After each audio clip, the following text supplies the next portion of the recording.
देवादिदेव शासनीश प्रभु महावीर के चरण कमलों में कोटिशः वंदन नमन करने के उपरांत गुरु चरणों में रहकर जो कुछ भी ज्ञान अपनी इस अल्प बुद्धि में ग्रहण कर पाई हूँ वो आप सभी के समक्ष रखने का प्रयास करूंगी। नमोत्थनम समनस भगवो महावीरस। ओम नमो भगवये सूये देव्याय। अंग सूत्रों में से 7वां अंग श्री उपासक दशांग सूत्र, जिसका वर्णन आपके समक्ष चला हुआ है, जिसके माध्यम से श्रवण कर रहे हैं 9 तत्वों का वर्णन। 7वां तत्व निर्जरा तत्व और निर्जरा के 12 भेद। 12 भेदों में कौन सा भेद चल रहा है? 11वां भेद, जो क्या है? ध्यान तप के नाम से जाना जाता है। ध्यान तप के आगे 4 भेद। धर्म ध्यान कौन कौन से हैं जी? आर्य ध्यान, रोध ध्यान, धर्म ध्यान और शुक्ल ध्यान। 2 अशुभ ध्यान जिनके विषय में आपने श्रवण किया। उसके बाद है अगला शुभ ध्यान। धर्म ध्यान जो है वो शुभ ध्यान है। धर्म जो करता है उसका आगे अपने आप उद्धार होता चला जाता है। यह लौकिक और पारलौकिक दोनों ही लाभ उसे प्राप्त होते हैं। लेकिन धर्म क्या है? कौन से धर्म की आराधना करनी है? एक बार एक व्यक्ति आ गया है संतों के पास। आचार्य श्री हरिभद्र गणी जी महाराज के पास पहुंचा और आकर क्या बोला कि हे प्रभु, मैं दीक्षा लेना चाहता हूं, संसार सागर से पार होना चाहता हूं। आप बताइए कि मैं कहां जाकर दीक्षित हूं जिससे कि मेरी आत्मा का कल्याण हो। अपने जैन दर्शन में, जैन धर्म में कितनी परंपराएं हैं जी? 4 परंपराएं। ठीक है, 4 परंपराएं हैं। श्वेतांबर स्थानकवासी, श्वेतांबर मूर्ति पूजक, दिगंबर संप्रदाय और 13 पंथ संप्रदाय। 4 संप्रदाय अपने जैन धर्म में भी पाई जाती हैं। अब वो क्या कह रहा है कि प्रभु मैं कहां जाकर दीक्षित हूं जिससे कि मेरा कल्याण हो जाए? कौन सी ऐसी दीक्षा है जिस जगह जाकर मैं अपनी आत्मा का कल्याण कर पाऊं? उस समय उन्होंने एक ही बात कही। क्या कही? न शाम्बरत्वे न दिगंबरत्वे न तत्ववादे न च तर्कवादे न पक्ष सेवा कशनेन मुक्ति कषाय मुक्ति किल रेव मुक्ति। क्या बोले कि न शाम्बरत्वे न दिगंबरत्वे, न श्वेतांबर आमनाय को अपनाने से कल्याण होगा, न दिगंबर मान्यता को अपनाने से कल्याण होगा, न तर्क सेवा न तत्व सेवा, न तर्कवादी बनने से कल्याण होगा, न तत्ववादी बनने से कल्याण होगा, न पक्ष सेवा शनेन मुक्ति, किसी एक पक्ष को पकड़ने से कभी कल्याण नहीं होगा। कल्याण कैसे होगा? कषाय मुक्ति किल रेव मुक्ति। यदि आपने कषायों से मुक्ति प्राप्त कर ली है तो आपका क्या हो जाएगा? कल्याण हो जाएगा। तो दिगंबर, श्वेतांबर, मूर्ति पूजक या किसी भी कहीं पर भी आप चले जाएं, ये कोई मैटर नहीं करता कि आपने किस आमनाय में दीक्षा ग्रहण की है। आप किसी भी आमनाय में दीक्षा ले ले, लेकिन अपने कषायों पर यदि विजय प्राप्त नहीं की तो आपका कल्याण संभव नहीं है। यहां तक कि संत बनने की बात तो बहुत दूर है, दीक्षा लेने की बात तो बहुत दूर है। यदि आप अपने गृहस्थ जीवन में रहकर भी कषायों के ऊपर विजय प्राप्त कर लेंगे तो आपका क्या हो जाएगा? कल्याण हो जाएगा। तो धर्म किसमें है? किसमें है जी? कषायों से मुक्ति प्राप्त करने में धर्म है। ये जो हम कर रहे हैं ये सब बाह्य क्रियाएं हैं। आप सामायिक लेकर बैठ गए हैं, माला कर रहे हैं, पूजा पाठ कर रहे हैं, गुरु दर्शन कर रहे हैं, स्थानक में जा रहे हैं, वो सब बाह्य क्रियाएं हैं। मंदिर में जा रहे हैं, प्रक्षाल कर रहे हैं, पूजा कर रहे हैं, ये सब बाह्य क्रियाओं में आती है। अभ्यंतर क्रिया क्या है? जब आपके मन में धर्म वास्तव में जागृत हो जाए, कषायों से मुक्ति प्राप्त हो जाए, आपके हृदय में करुणा का संचार होने लगे, आपके हृदय में प्रभु के प्रति, गुरुओं के प्रति भक्ति भाव का संचार होने लगे, तो समझ लेना कि हमारे मन में धर्म आ गया है। जब तक आप किसी एक संप्रदायवाद को मान रहे हैं, जब तक आप किसी एक संप्रदाय के संतों को मान रहे हैं, आपके जीवन में ये बात है कि केवल वही संप्रदाय के संत अच्छे हैं या वही संप्रदाय अच्छा है, तब तक आपकी आत्मा कहां उलझी हुई है? कहां उलझी हुई है?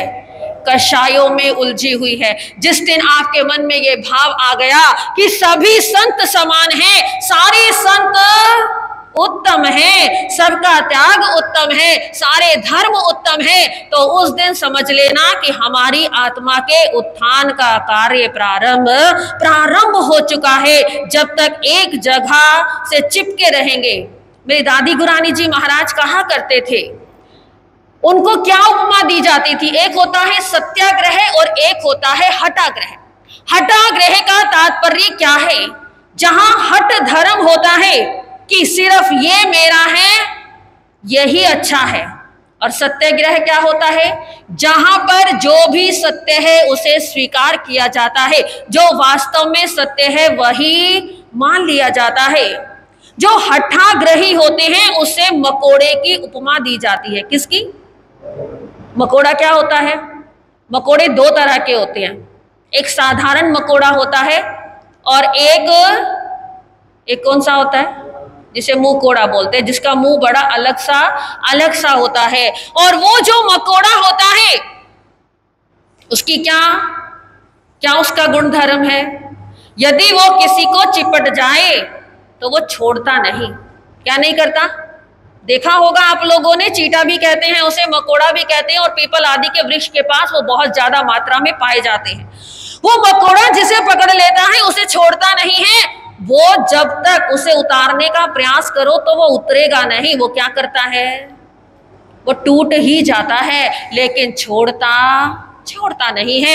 ऐसे ही जो हठ धर्मी होते हैं, जो किसी एक संप्रदाय, एक संत, एक गुरु के साथ चिपटे रहते हैं, वो क्या है? उस मकोड़े की भांति है। वो टूट तो जाएंगे, मृत्यु को प्राप्त तो हो जाएंगे, लेकिन उस हठाग्रह को छोड़ते नहीं है। और जो सत्याग्रह को पकड़ता है उसका कल्याण संभव होता है। तो हमें क्या करना है? क्या बनना चाहेंगे? क्या बनना चाहते हैं आप लोग?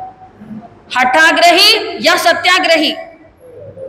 सत्याग्रही। हमें सत्याग्रही बनना है। जो भी आ जाए मोस्ट वेलकम, जो गुरु मिल जाए उनके दर्शन करें। एक ये तो समझे कि हम जैन हैं। क्या समझे? हम क्या हैं? जैन है। दिगंबर, श्वेतांबर, मूर्ति पूजक, तेरापंथी तो सब हमने बनाए हैं। प्रभु ने ऐसा कुछ भी नहीं बनाया था। वो सब किसने बनाया है जी? हमने बनाया है। लेकिन हम केवल एक बात याद रखें। क्या याद रखना है हमें? कि हम जैन हैं। हमारे प्रभु आज के शासन के स्वामी कौन है?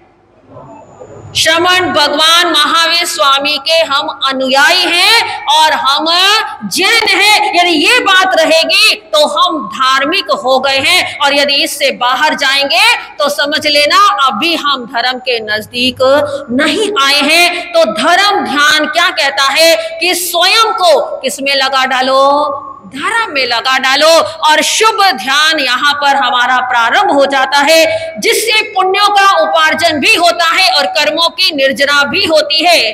पुण्यों का उपार्जन हो गया तो सुख की प्राप्ति होगी, कर्मों की निर्जना हो गई तो मोक्ष की प्राप्ति होगी। उसके बाद आता है अगला ध्यान, जिसका नाम है शुक्ल ध्यान। शुक्ल ध्यान जो होता है वो शुद्ध ध्यान होता है। जब चार कषायों की निवृत्ति हो जाती है, शुक्ल ध्यान के अंदर आत्मा आ जाती है, हर प्रकार से दूर हो जाते हैं। जो क्षीण कषाय थे वो भी सब क्या हो जाते हैं? खत्म हो जाते हैं। तो हम शुक्ल ध्यान के अंदर प्रवेश कर जाते हैं। अभी इस युग में भरत क्षेत्र के अंदर शुक्ल ध्यान हम ध्यान नहीं सकते, लेकिन धर्म ध्यान तक पहुंचा जा सकता है। और धर्म ध्यान तक पहुंच जाएंगे तो धीरे धीरे वो समय भी आएगा, आज नहीं तो कल इस जन्म में ना सही अगले जन्म में सही शुक्ल ध्यान की ओर हमारी आत्मा अग्रसर हो जाती है। तो ये था हमारा ध्यान तप। और उसके बाद ये हो गए व्युत्सर्ग तप। उसके बाद अगला कौन सा तप है जी? व्युत्सर्ग तप। व्युत्सर्ग तप का तात्पर्य क्या है? व्युत्सर्ग तप का तात्पर्य है वी जमा उत्सर्ग, अर्थात उत्सर्ग कर देना, छोड़ देना। किसका? इस शरीर का, जिसमें शरीर का उत्सर्ग कर दिया जाता है, शरीर की मोहमाया को छोड़ दिया जाता है और एकमात्र ये ध्यान रहता है कि मेरा जो ये शरीर है ये क्या है? ये मेरी मोक्ष प्राप्ति का साधन मात्र है। मुझे इस शरीर से साधना करनी है और अपने लक्ष्य को प्राप्त करना है। शरीर के साथ जो क्रियाएं हो रही हैं वो चलती रहती हैं, लेकिन अपना ध्यान किस पर रखना है? किस पर रखना है? अपनी आत्मा पर रखना है। ये व्युत्सर्ग तप की आराधना अति कठिन होती है। क्यों? आज हम यदि सामायिक करने भी बैठते हैं तो भी क्या हो जाता है जी? क्या करते हैं? सामायिक में बैठकर भी हमारे अंदर कितने टाइम की सामायिक होती है? 48 मिनट की सामायिक। और उस 48 मिनट की सामायिक में भी हम क्या करते हैं? सारे में घूम जाते हैं। इस शरीर का भी उत्सर्ग नहीं कर पाते हैं। कितनी बार तो एक कुर्सी पर बैठ के सामायिक लेंगे और दूसरी कुर्सी पर शिफ्ट हो जाएंगे, है ना? होती है ना बहने, देखती हूं मैं रोज। आप क्रियाएं करते रहते हो, आपको लगता है कोई देख नहीं रहा। भाई आपने हमें ऐसी जगह बिठा दिया कि जहां से हमारी दृष्टि आपके ऊपर निरंतर बनी रहती है, तो हम क्या करते रहते हैं? देखते तो है ना कि कौन क्या कर रहा है, और कुछ नहीं। सामायिक ले लेंगी, वैसे तो बैठ के क्या बातें छोड़नी। प्रवचन के अंदर भी आपस में क्या करती रहती हैं? धीरे धीरे बातें कर रही होती हैं। फर्क सिर्फ इतना है, उस समय माइक मेरे सामने नहीं होता। ध्यान रखना, जब मैं बोल रही हूं तो इस बात का पूरा ध्यान रखना, क्योंकि माइक मेरे सामने नहीं होता। कोई दूसरा व्यक्ति यदि प्रवचन कर रहा है और उस समय में आपको बोलूं तो क्या होगा? उनके प्रवचन में व्यवधान पड़ेगा। सिर्फ इस कारण से मुझे चुप रहना पड़ता है। लेकिन यदि आप प्रवचन के समय आपस में वार्तालाप कर रहे हैं तो ये क्या है? सही है? सही है? नहीं। आप क्या करने आए हो? क्या करने आए हो? प्रवचन सुनने आए हो? नहीं, बातें करने आए हैं, अपनी सहेलियों से मिलने आए हैं, है ना? पर यह बात सब पर लागू नहीं होती। ठीक है? तो प्रवचन सभा में जब आप आते हैं तो कम से कम इतना विवेक तो अवश्य रखें कि आप क्या करें? आपका ध्यान मात्र सुनाने वाले के ऊपर होना चाहिए। क्या हो रहा है, क्या नहीं हो रहा, इससे आपको क्या फर्क पड़ता है? कोई आ रहा है, कोई जा रहा है, हम उससे भी पीछे नहीं हट पाते हैं।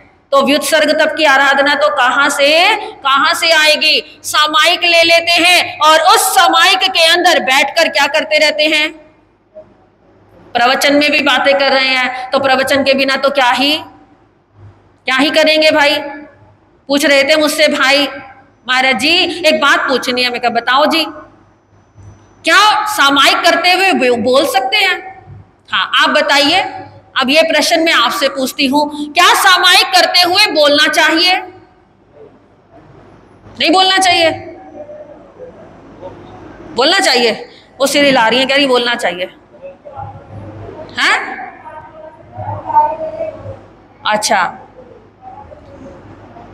वो क्या बोल रहे हैं? दोनों ही अपनी अपनी जगह सही है। एक कह रहे हैं सामायिक करते, कुछ लोग कह रहे हैं सामायिक करते हुए बोलना नहीं चाहिए, ठीक है। कुछ कह रहे हैं सामायिक करते हुए बोलना चाहिए, ठीक है। अब सही कौन है भाई? दोनों बातें अपेक्षाकृत सही हैं। यदि आपने व्यर्थ की बातें करनी है तो आपको सामायिक करते हुए बोलना नहीं चाहिए।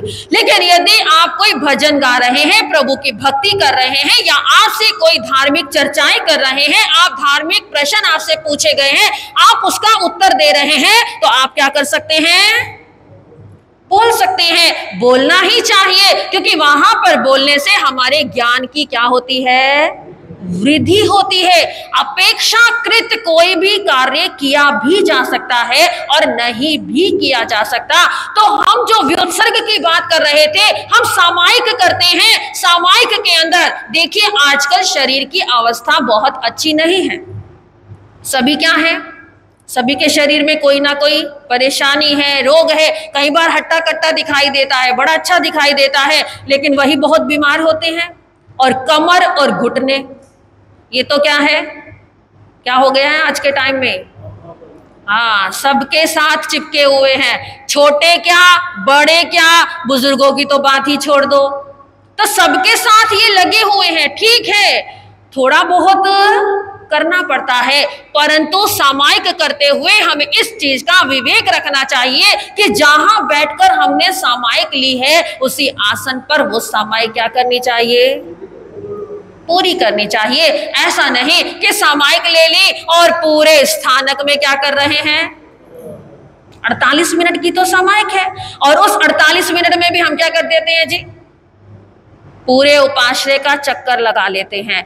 तो वो जो सामायिक है वो वास्तव में सामायिक का दोष है। किसी दिन अवसर मिलेगा तो आपको सामायिक के ऊपर विस्तार में पूरा बताने का भाव रहेगा। सामायिक करते हुए 32 दोष होते हैं, जिनको टालकर सामायिक की आराधना की जाती है। सामायिक का मतलब है समता में आना, और वो 32 दोष मन, वचन और काया सबको मिलाकर आप पाठ पढ़ते हैं ना, उन पाठ पढ़ने में उसमें आपके 32 दोषों का वर्णन आता है। लेकिन वो वास्तव में क्या दोष है, किस किस प्रकार से वो लगते हैं, कभी अवसर मिलेगा तो आपको इस विषय पर पूरा विस्तार से बताया जाएगा। तो हमारी जो व्युत्सर्ग तप की बात चली थी, आज हम 48 मिनट की सामायिक में भी एक स्थान पर बैठ नहीं पाते हैं। पर व्युत्सर्ग तप क्या कहता है कि शरीर के मोह को क्या करें, त्याग दें। जिस समय आप साधना में लीन है, क्या हो रहा है क्या नहीं हो रहा, वो सब एक परे, केवल एक ही भाव रहना चाहिए कि मेरा जो शरीर है वो साधन मात्र है। वास्तव में मेरा क्या है जी, क्या है, आत्मा है। जिस समय श्रमण भगवान महावीर स्वामी को संगम देव के द्वारा एक एक रात्रि में उपसर्ग दिए गए, कितने कितने उपसर्ग आए थे, कोई बताएगा, कितने महीने तक, 6 महीने तक। एक रात्रि में 20-20 उपसर्ग और 6 महीने तक लगातार। और छोटे मोटे उपसर्ग नहीं थे, कहीं बिच्छू काट रहे हैं, कहीं शेर उछाल रहे हैं, कहीं हाथी उछाल रहे हैं, इस तरह के, कहीं पांव पर खीर पकाई जा रही है। ऐसे ऐसे उपसर्ग प्रभु महावीर को संगम देव ने दिए थे।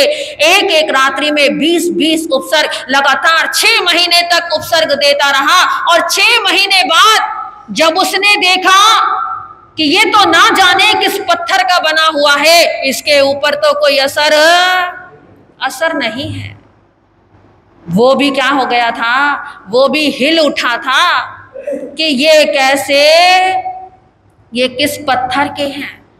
बड़े प्रेम से 6 महीने पूर्ण होने के बाद आया और प्रभु के चरणों में हाथ जोड़कर नमन किया और प्रभु के चरणों में बैठ गया और क्या बोला कि हे प्रभु, आज आपको कष्ट देने वाला ये जो संगम है ये आपसे दूर दूर जा रहा है।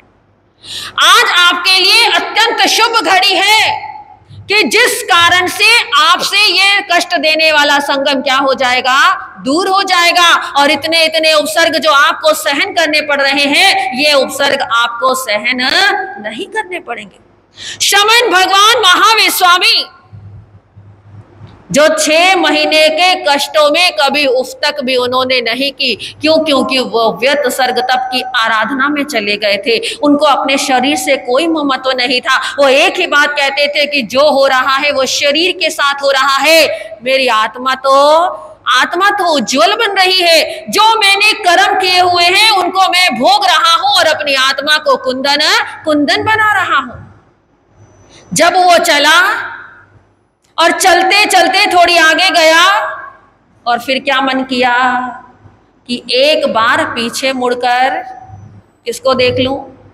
प्रभु को देख लूं। क्योंकि जब किसी के साथ कुछ समय रह लेते हैं तो क्या हो जाता है जी? राग भाव उत्पन्न होने लगता है। एक ये तो मनुष्य था, देव था, और यदि आप त्रियंच के साथ किसी पशु पक्षी के साथ भी रहते हैं तो भी क्या हो जाता है?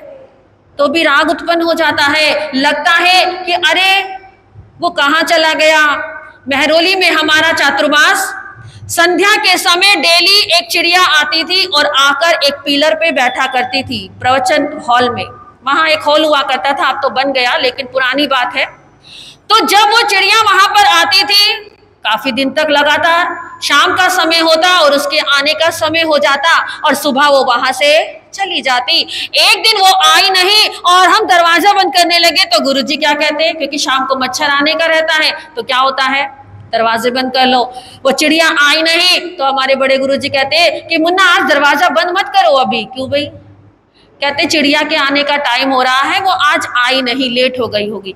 एक दिन, 2 दिन, 3 दिन, कई दिन व्यतीत हो गए, लेकिन ये ध्यान मन से नहीं हटा कि वो चिड़िया रोज आती थी और अब वो एक ही बात कहते थे, पता नहीं बेचारी का आयुष्य तो पूर्ण नहीं हो गया।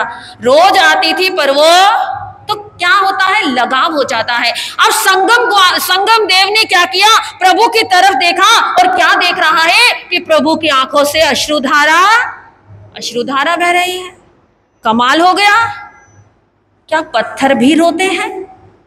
पास में आया और क्या बोला, प्रभु 6 महीने से आपको कष्ट दे रहा था पर मैंने आज तक आपको रोते हुए नहीं देखा, आपको उफ तक करते हुए नहीं देखा, सी तक करते हुए नहीं देखा, इतने घोर उपसर्ग देने के बावजूद भी। लेकिन आज आपकी आंखों में अश्रुधारा, ये कैसे? क्या बोले संगम? कह रहे प्रभु आपको तो खुश होना चाहिए। संगम, मैं स्वयं के दुखों से दुखी नहीं हूं।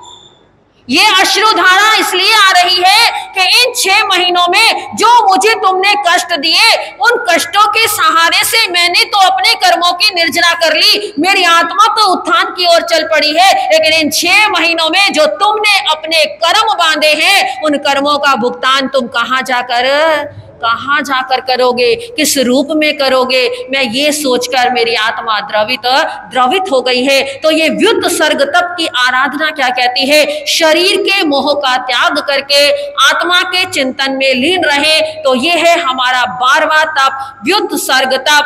तो इस प्रकार आज हमारा ये निर्जरा तत्व क्या हो गया जी। और इसके बाद अब आगे की चर्चाएं करेंगे समय आने पर, क्योंकि समय जो घड़ी है, घड़ी की सुई अपने